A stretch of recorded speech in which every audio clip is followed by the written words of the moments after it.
Hello, basketball people, we have news. Let's go to more news about the Golden State Warriors. I ask you to give a thumbs up and subscribe to my channel, as I am a Warriors fan.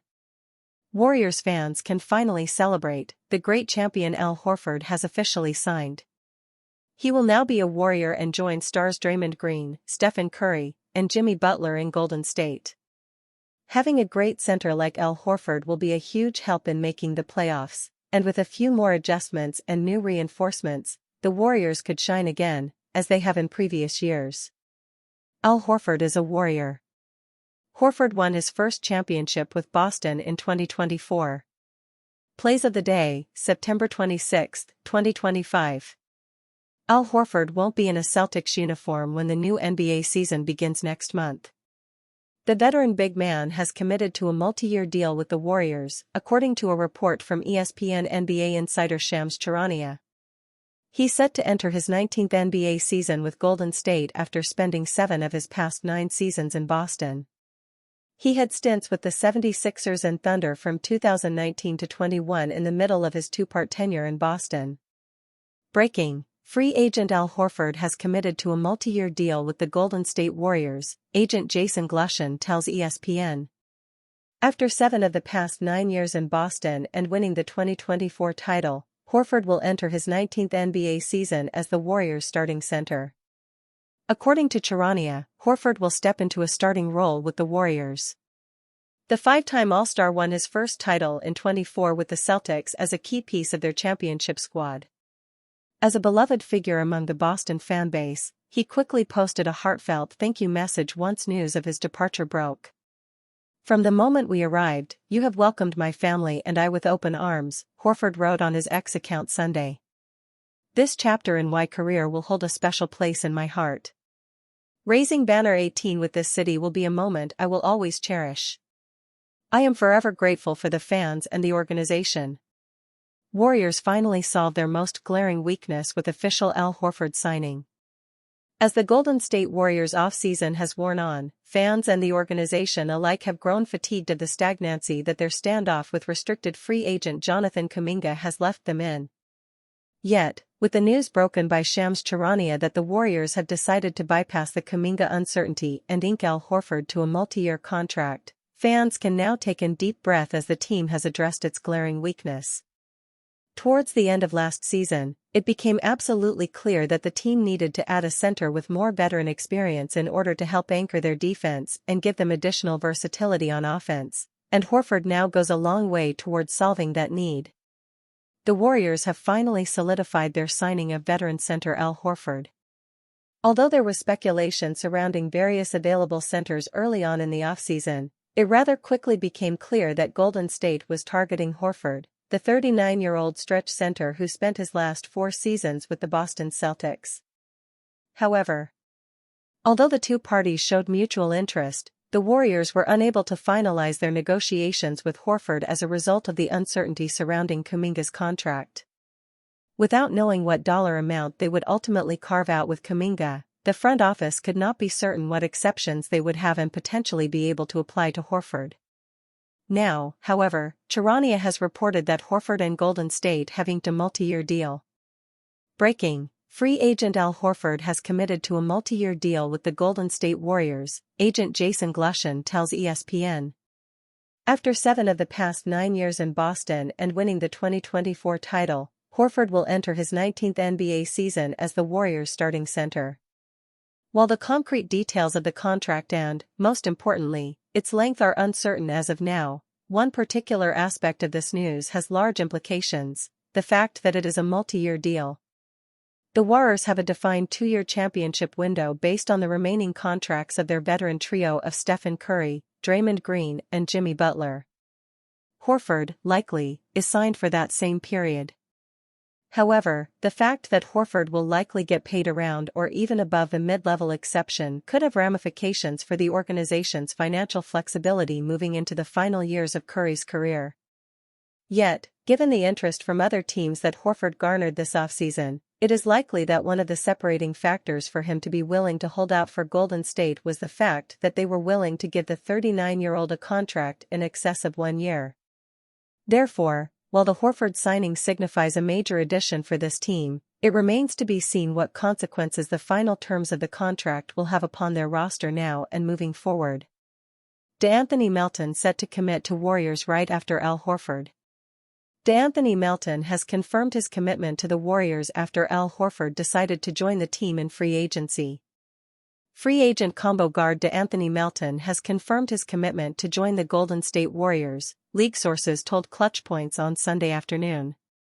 While the specifics of his contract are still in the process of being finalized as a result of Jonathan Kuminga's restricted free agency, Melton will be returning to the Warriors for the 2025-26 season and hold a key role in their backcourt. Kuminga has until Wednesday, October 1, to make a decision on his qualifying offer. After months of speculation suggesting that the Warriors would sign Melton in free agency, the 7-year NBA veteran is officially returning to Golden State. This confirmation from Melton comes immediately after veteran big man Al Horford made his decision to officially join the Warriors with a multi-year contract agreement. Horford will enter the 2025-26 NBA season as the Warriors' starting center, sources said. Both Horford and Melton will not officially sign and finalize their respective contracts until after Kuminga agrees to his deal. Melton, 27, signed a 1-year, $12.8 million contract with the Dubs on the mid-level exception before the 2024-25 season. However, he suffered a torn left ACL after just 6 appearances. As a result, the Warriors included Melton with 3 second-round picks in a trade to acquire veteran guard Dennis Schroeder in December. Schroeder was later flipped in the multi-team trade that sent 6-time All-Star wing Jimmy Butler to the Warriors. While it was a small sample size, Melton averaged 10.3 points and 3.3 rebounds per game while shooting 37.1% from three-point range last season. He fit the mold of a 3-and-D player the Dubs had been searching for on the perimeter, and Melton's personality immediately gelled with the personnel on the Warriors roster. That is why even after he was traded to the Brooklyn Nets, Melton and Golden State held strong mutual interest on rekindling their partnership in 2025 free agency. When the free agent window opened this offseason, Melton was receiving interest from several organizations. The Los Angeles Clippers and Los Angeles Lakers were among Western Conference contenders who were in contact with Melton, sources said. Although there was a growing expectation that the Lakers would eventually secure a deal with him, the team went in a different direction by signing DeAndre Ayton and Jake LaRavia using their mid-level exception. Los Angeles recently signed Marcus Smart using their biannual exception. Melton has worked hard to get back on the court after suffering his ACL injury, and he is very excited for another opportunity to play for the Warriors, league sources told Clutch Points. The veteran guard will once again be a key rotational piece in Steve Kerr's rotations. The Warriors will officially announce Horford, Melton, and other signings after Kuminga's restricted free agency situation is solved. Warriors' possible Jonathan Kuminga trade options receive new update. With the start of training camp for the Golden State Warriors just days ago, the summer-long Jonathan Kuminga saga still hasn't come to a resolution. He has been a restricted free agent, and while they have made multiple generous contract offers to him, he has said no to each one. It is getting to the point where Kuminga can either agree to his qualifying offer for the 2025-26 season of $7.9 million by October 1, or the Warriors can execute a sign-and-trade involving him. There has been talk that the Sacramento Kings are interested in acquiring Kuminga. But the holdup is the fact that, according to NBA insider Jake Fisher, Golden State does not want Malik Monk in return. Golden State has made it clear that it has no interest in absorbing Malik Monk's contract from Sacramento, irrespective of Monk's talents, if it means taking on Monk's $21.5 million player option for the 2027-28 season, Fisher reported. As much as Golden State hopes to compete for championships over the next 2 seasons with Stephen Curry, Draymond Green and Jimmy Butler all on the same contractual timeline, it is also laser-focused on having financial flexibility after the 2026-27 season when the trio's current contracts are on course to expire simultaneously. Read more. Timberwolves star Anthony Edwards making major change to his game business aside, Monk may not be a bad consolation prize for Golden State if it loses out on Kuminga. He averaged 17.2 points and 5.6 assists a game, both of which were career highs, last season, and he possesses ample speed and quickness. At age 27, he is also the type of young player the Warriors badly need moving forward. Kuminga, who will turn 23 years of age on October 6, averaged 15.3 points a game last season. The 6'7" forward, who was the number 7 pick in the 2021 NBA draft, has stepped up his game over the last 2 seasons. With Curry, Green and Butler all approaching their late 30s, the Warriors need as many young and viable players as they can get their hands on. Kuminga fits that description, and losing him would likely mean losing any hope they have of competing for the NBA title anytime soon. Read more. Knicks plan on changing roles for Karl-Anthony Towns and Jalen Brunson. The forward's contract saga has held up other roster decisions for the franchise. Guard DeAnthony Melton and veteran big man Al Horford are expected to sign with the team, but only after the Kuminga situation is resolved. Warriors' projected starting lineup change guarantees their next contract saga. This will be a major storyline. The Golden State Warriors remain in a free agency stalemate with Jonathan Kuminga deep into September, but there will be an imminent resolution on the 22-year-old's future given the October 1 qualifying offer deadline. Focus will remain on Kuminga when he returns to the Warriors, yet there will also be another contract storyline to monitor as the season begins and particularly if a projected starting lineup change takes place. DeAnthony Melton could take the starting shooting guard role. While he's not yet technically on the Golden State roster, DeAnthony Melton is already primed for a major role despite coming off a torn ACL sustained in just his 6th game for the franchise in November last year. While there's always been a thought that Melton could take the starting shooting guard spot from Brandon Podziemski at some point this season, that may actually happen sooner rather than later according to Monty Poole of NBC Sports Bay Area. If Melton is cleared, and from what I understand, he has been working out at Chase, the word I was given by somebody who's seen him is that he's progressing well, but they don't know when he'll be fully cleared, Poole said on the Dubs Talk podcast. To me, if Melton is fully cleared, that means he's able to do the things they need him to do. And if he's able to do that, he should be the starter. Melton was excellent in his 2 games next to Stephen Curry in the backcourt early last season, playing a significant role in impressive back-to-back wins over the Oklahoma City Thunder and Dallas Mavericks. But at the same time so too did Podziemski play well when he worked his way into being a guaranteed starter after the All-Star break, having shot nearly 44% from three-point range across 22 games as the Warriors surged into the playoffs. Moving Melton into the starting lineup in place of Podziemski is not only going to be a big call for the fortunes of Golden State's season, but it's also going to be a fascinating storyline to follow based on what could happen next summer.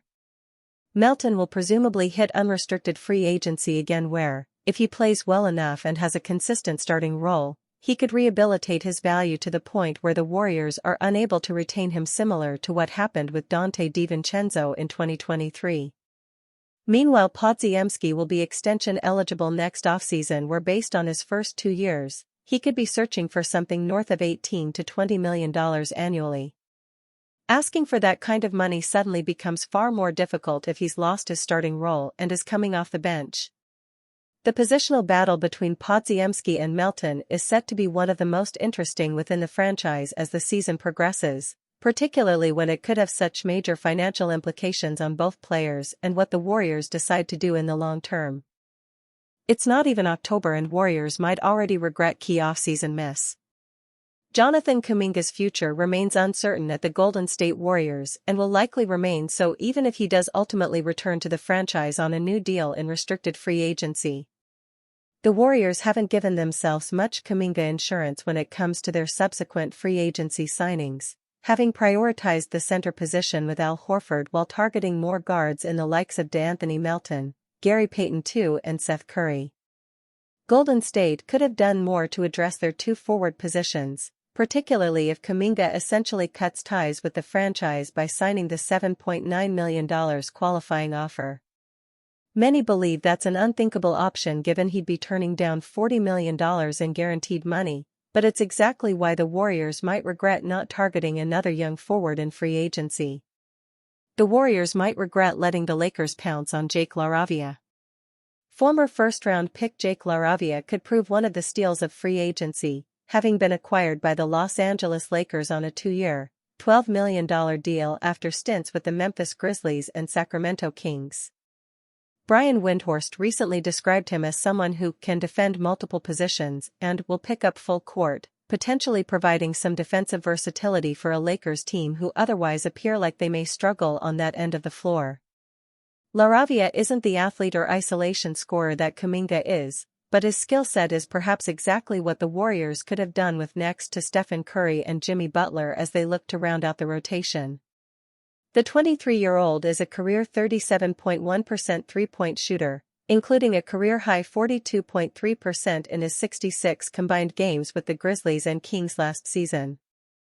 His numbers certainly don't otherwise jump off the page, but he's the sort of supplementary player who could prove valuable playing next to star players. Unfortunately for Golden State, LaRavia will be performing next to Luka Doncic and LeBron James rather than Curry and Butler. The Warriors were perhaps never in position to be able to acquire the former 19th overall pick, having only had the taxpayer mid-level exception available to them, which is currently bound for Horford. Given Horford's skill set, experience, and the team's need for a starting center, no one is arguing that Golden State should have targeted LaRavia over the 5X All-Star. However, if Kuminga does end up taking the qualifying offer, it would allow the Warriors to open up the full non-taxpayer mid-level exception. Obviously, that doesn't really help now at the end of free agency when every worthwhile player is on a roster, but it does open up the wonder of what if. Perhaps Golden State could have acquired Horford and LaRavia in a way the Lakers split up their mid-level exception with LaRavia and DeAndre Ayton. Either way, the Warriors could have done worse in getting a young, 6 feet 8 inches 3&D forward to provide some type of Kuminga insurance. Instead, they'll enter the season needing the former 7th overall pick bought in and ready to contribute to a veteran team preparing for another deep playoff run.